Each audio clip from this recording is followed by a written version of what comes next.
Hello বাগানপ্রেমী ইউটিউববাসী, আপনারা যে যেখান থেকে আজকে আমার ভিডিওটি দেখছেন, আপনাদের সবাইকে বিলেতের বাগান বাড়ি আরেকটি ব্র্যান্ড নিউ ভিডিওতে স্বাগত জানাচ্ছি। আর আজকে হচ্ছে এপ্রিল মাসের 27 তারিখ। তো আজকে আমি প্রথম আমার যে একটি লাউয়ের চারা বাইরে রোপণ করব, অর্থাৎ গ্রিন হাউসের ভিতরে না, সেটা সরাসরি বাগানে রোপণ করব।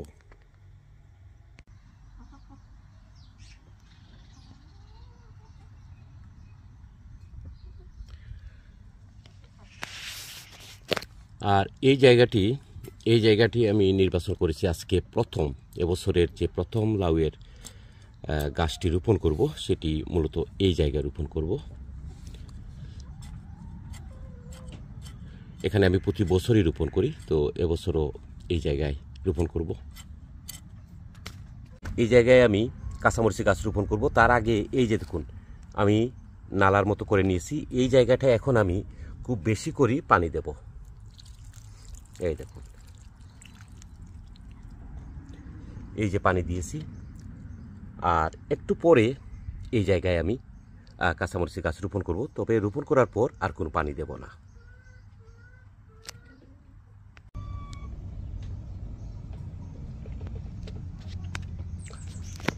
এই যে মরিচের গাছটি দেখতেছেন, আর যে মরিচগুলো দেখতেছেন, এগুলো হচ্ছে গত বছরের মরিচ।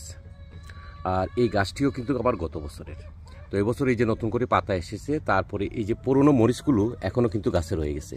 এটা আমি দেখতেছি কাঁচা, এটাও কাঁচা, আর বাকিগুলো এই যে এগুলো শুকিয়ে গেছে। অসম্ভব জাল একটা ভ্যারাইটি। মরিচের তো অনেকগুলো ভ্যারাইটি রয়েছে। কিছু কিছু মরিচ আছে, কাঁচা মরিচ আছে, যে এরকম মনে হয় যেন একটা গ্রিন পেপারের মতো, কোনো জাল নেই। এটা থেকে কিন্তু প্রচুর জাল। তো এই মরিচের বীজ থেকে আমি এই যে দেখুন, এই চারাগুলো করেছিলাম। এবং এগুলো দেখতে যদিও অনেকটা ছোট, কিন্তু এগুলোর বয়স প্রায় 1 মাসের উপরে। তো এখন চিন্তা করেন, আমি যদি এই পট পরিবর্তন করতাম, তাহলে এই গাছগুলো অনেক বড় হয়ে যেত। আসলে পট পরিবর্তন করতে হলে আপনার পর্যাপ্ত জায়গার দরকার, তার জন্য আমি করিনি। তবে বয়স হয়েছে, এটাই আমার কাছে অনেক বেশি দরকারই ছিল, যে মরিচ গাছের বয়স হবে। সেটি বড় হলো কি না হলো না, সেটি আসলে কোনো বিষয় না। যদি মরিচ গাছের বয়স হয়, তাহলে বাগানে রোপণ করার পর সেখান থেকে আমি খুব দ্রুত সময়ের মধ্যে মরিচ পাবো, মরিচ হারভেস্ট করতে পারবো। তো এটা আমি পট পরিবর্তন করিনি, তাই ছোটো রয়ে গেছে। 1.5 মাসের মতো, মাস 1.5-এর উপরে এই মরিচ গাছগুলোর বয়স। আজকে এগুলো আমি রোপণ করব। আর এটি হচ্ছে সেই গত বছরের মরিচের গাছ। তো এখন এই যে দেখতেছেন, আমি পুরোটা জায়গা জুড়ে আমি কাঁচামরিচের গাছগুলো রোপণ করে দিয়েছি।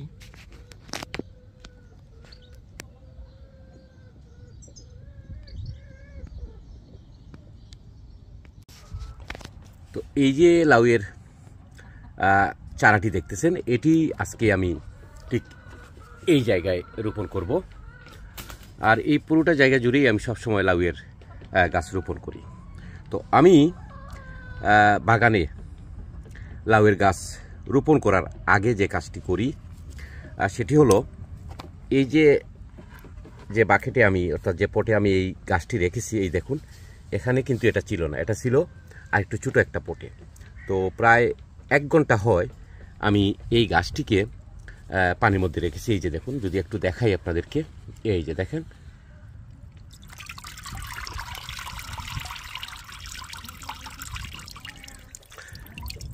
পানির মধ্যে রাখছি এই কারণে যে এখনও কিন্তু অনেক ঠান্ডা, রাতের বেলা বিশেষ করে অনেক ঠান্ডা। তো আমি রোপণ করার পরে আমি গাছে আর কোনো পানি দেব না, তো এর জন্য আমি পানিতে রাখছি। আর বেশি পানি যদি আমি এখানে দেই, তাহলে কিন্তু গাছের গোড়াটা নষ্ট হওয়ার সম্ভাবনা রয়েছে। আর এই গাছটি আমি আপনাদেরকে পরে বলছি, এটি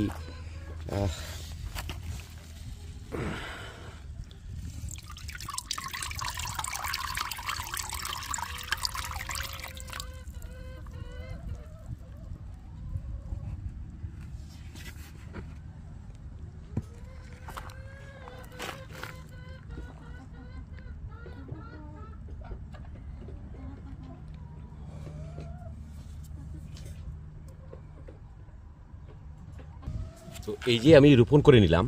আর গাছটি কেন পানিতে রাখছিলাম সেটা তো আপনাদের বললাম। তাছাড়া যে জায়গায় আমি গাছটি রোপণ করেছি সেই জায়গার মাটিটা যদি একটু দেখেন আপনারা, এই যে দেখুন, খুব শুকনো একটা মাটি। তো এখন যদি আমি এই গাছের গোড়ায় বেশি পানি দিই তাহলে কিন্তু রাতের বেলা গাছের সমস্যা হতে পারে। আর রাতের বেলা আসলে এখন অনেক ঠান্ডা, যার জন্য আমি গাছটি রোপণ করার আগে পানির মধ্যে রেখেছিলাম। এখন আর আমি এই জায়গায় কোনো পানি দেব না। এই দেখুন, তার আশপাশটা একদম শুকনো।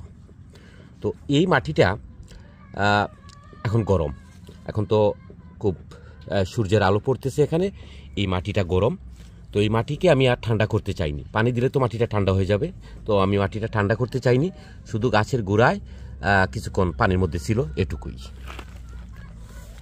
আর গাছটি সম্পর্কে যেটা বলতে চাইছিলাম সেটা হলো যে এই যে দেখুন, এটা কিন্তু অলরেডি আমার 1G করে একটা গাছ, আর এখানে কিন্তু অনেকগুলো কলি এসেছে। এই যে দেখেন, প্রচুর কলি, এই দেখুন প্রচুর কলি গাছটিতে। তো এটা যেহেতু 1G করা, কয়েকদিন পরে আমি এটাকে 2G করব।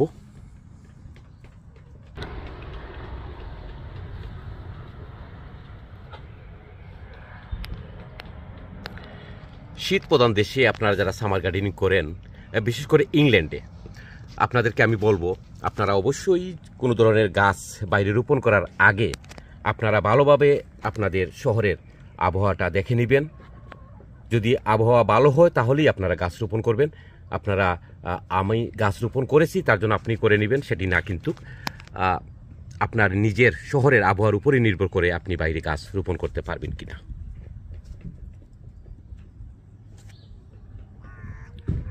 তো আজকে যেহেতু এই গাছটি রোপণ করেছি, পর্যায়ক্রমে আমি এই পুরোটা জায়গা জুড়েই লাউয়ের চারাগুলো রোপণ করা শুরু করব।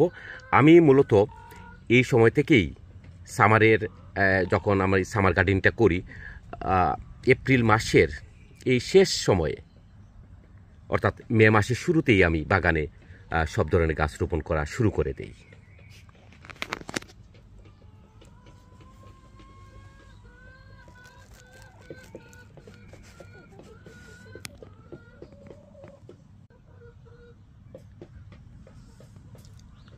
তো সম্মানিত ভিউয়ার, আজকে এ পর্যন্তই।